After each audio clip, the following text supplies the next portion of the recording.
Hello and welcome to episode 230. Today we're talking about pursuing your career with your personal interests and your values in mind. But before we do so, I want to say thank you for those of you that have subscribed to my newsletter over on LinkedIn. And if you haven't done so, I want you to stop what you're doing right now. Head over to LinkedIn and search up Wendi, W-E-N-D-I, last name Ray, W-R-A-Y, on LinkedIn so that you can not only connect with me, but also subscribe to a weekly newsletter where I every week share with you tips, resources, tools that will help you with your military transition and with your current career in the military, with either how to help you navigate your transition or just how to focus on your work-life balance and to help you and encourage you to continue to ensure that you are focusing on how to take care of yourself.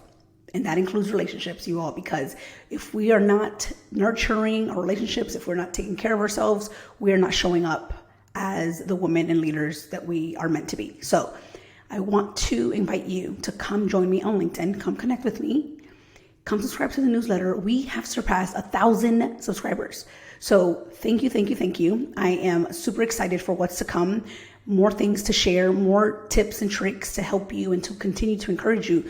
Because you all, sometimes it feels like we're in it alone, but we're not. I'm here to remind you that we are going to continue to support one another. So I encourage you to come subscribe, come learn along with me.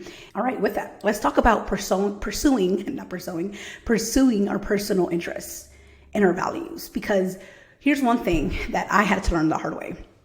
I was neglecting my personal interests and my values. And by that, what I mean is, what is it that I extremely value in this moment? And how can I continue to pursue that in my interests? How do I continue to pursue that by keeping that in mind and not allowing location or salary or all these other things that I thought I had to do in a certain way, which I want to invite you to not neglect that about you as a woman, you as a mom, you as a wife, because it's hard, you all. It's so easy to sometimes just say yes to a career based on what we've done in the military, based on what we are known for, based on what we are doing now. And it distracts us from our actual personal interests and values. And here's what I mean. I'm going to use my example, and I'm also going to use other examples that I've not only experienced with my clients, but also other women that I've helped just by having this conversation. And that being, for me, as at the time, I had no idea what I wanted to do. I just knew I had to do something out of the military and I needed to start making money. And that was just my number one goal. I did not pursue exactly what I wanted.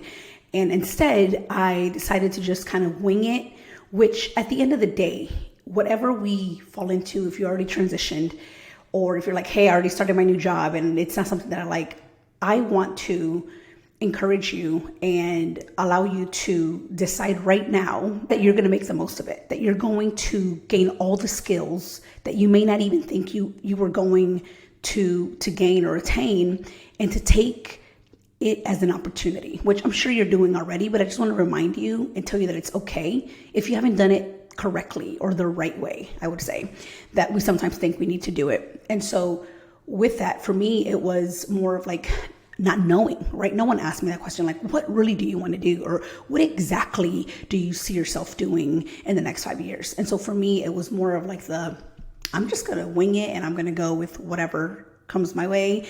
And thankfully, I did have a great opportunity. I was a recruiter for a junior military officer recruiting company, and that focused on veterans. But here's the thing, I did not understand fully what that meant for me in the next couple of years, meaning that I didn't understand the career growth for that, meaning that I didn't understand how that was going to impact me in the next couple of years and my family. And so again, this was before COVID. So this whole work at home thing was new to me, which I did take advantage of, which again, I'm grateful for this opportunity because it provided me an opportunity to work from home even before COVID. And so again, super grateful, loved everything about it. I got to talk to other military service members. I got to be involved in the SFL tab. I was able to see firsthand exactly what was happening within the Fort Bragg area, now Fort Liberty. But what I missed out on it was neglecting what I truly wanted. And that was to continue to, yes, be in HR. So that kind of fit well.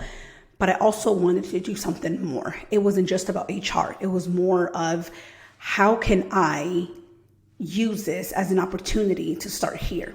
But I also, in the back of my mind, knew that I also wanted another child. And so we didn't know exactly when that was going to happen. But at the same time, I didn't ask myself those questions. And so today I want to invite you to ask yourself, what exactly am I going to pursue? And why am I pursuing this? Right? Is it aligning with my values? Is it aligning with where I am in my relationship? Maybe you're single, or maybe you want to start a family. Is this something that you truly value? Is this something that's going to be at the very top, right? Because we value a lot of the things that obviously we're considering, right? Time, salary, our career paths, growth opportunities, and our family. But how exactly are we putting them against the career opportunity? Meaning, are we valuing our family? Are we putting our family at the very top? Or is it okay that you're not starting a family? You still have like 3 to 5 years to start a family, and that's completely okay. And now you're able to focus 100%, 110% to work on site and be able to travel and be able to do all these other things that you aren't going to be able to do, or that you could to a certain extent when you do have a family, when you are ready to start a family. And so these are the things that I want you to consider now, because it's going to be detrimental for your first opportunity. It's going to be crucial, and also detrimental if you don't start on the right foot. Because if you start with a career that you're like, yes, I'm going to travel 80% of the time, but you know in the back of your mind that you have a family and that they're your priority, and that your spouse is taking the lead in their career, or that your spouse is also traveling, who's going to take care of the children, right? Because sometimes we think that, oh, once we get out of the military, everything else will come easy. The careers are going to be easy. And that's not always true. Why? Because our priorities don't change.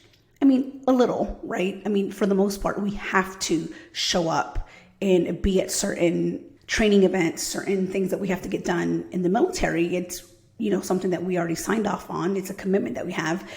But in the civilian sector, it's a little different. You're not obligated to show up to a meeting. You're not obligated to show up to an event if you are not able to. At the end of the day, it's not like the military where you have to be here at formation or you can't miss movement, because then you're considered AWOL.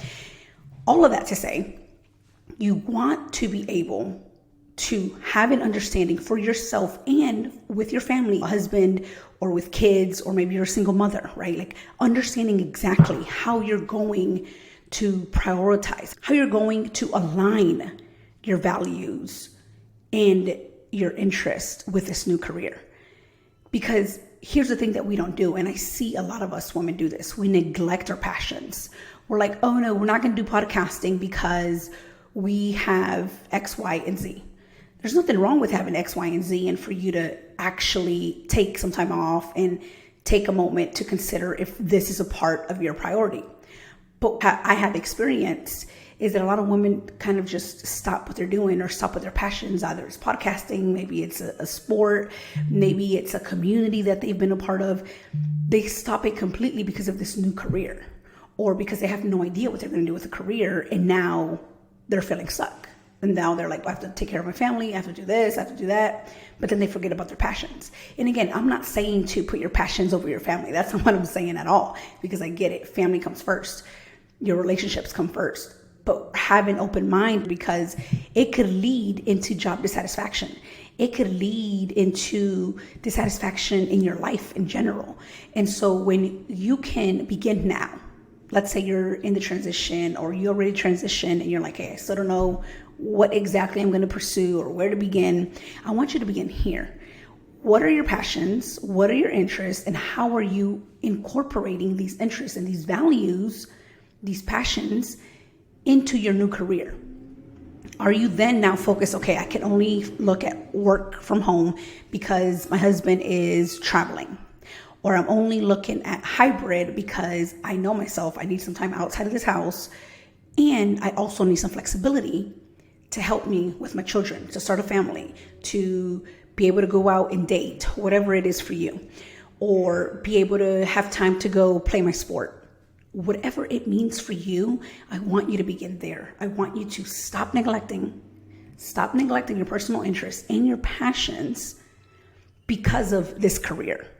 I don't want you to just take any first job that is out there and call it a career because you used to do this in the military. I want to invite you to focus on how this passion really plays a role within your new career and how you're going to use that to help you get in your next career.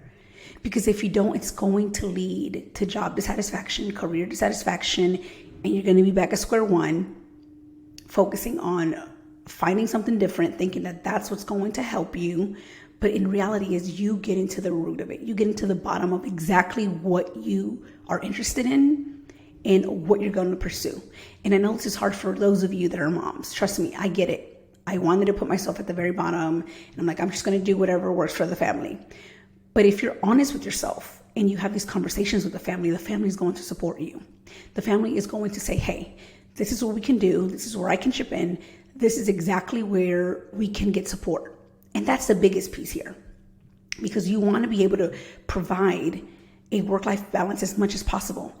And that plays a huge role too when looking for a career with a company. Are they open to the work-life balance? Do they provide you resources? Do they provide you tools? Do they provide you with time that's going to allow you to do what you need to do outside of the working hours? Because that's a huge piece. The last thing you want to do is be another statistic, leave the company before 2 years, and now you're, again, doing this all over, unhappy, insecure, more self-doubt creeping in. And on top of that, now you continue to have your family that is maybe depending on you, or maybe depending on you to actually decide on what is best for the entire family, what's best for you and the family. So I want to invite you today, regardless of where you are, maybe you're already in the career, maybe you're in a new career, maybe you're still in the military. I want you to start considering what are your personal interests and your values so that you can start aligning them for your career outside of the military. All right, that's all that I have for you today. I hope that this is helpful. And listen, come connect with me on LinkedIn so that you can not only subscribe to the newsletter, because we're over 1,000 subscribers, but also to come join me on my monthly events. All right, look forward to seeing you soon. Take care.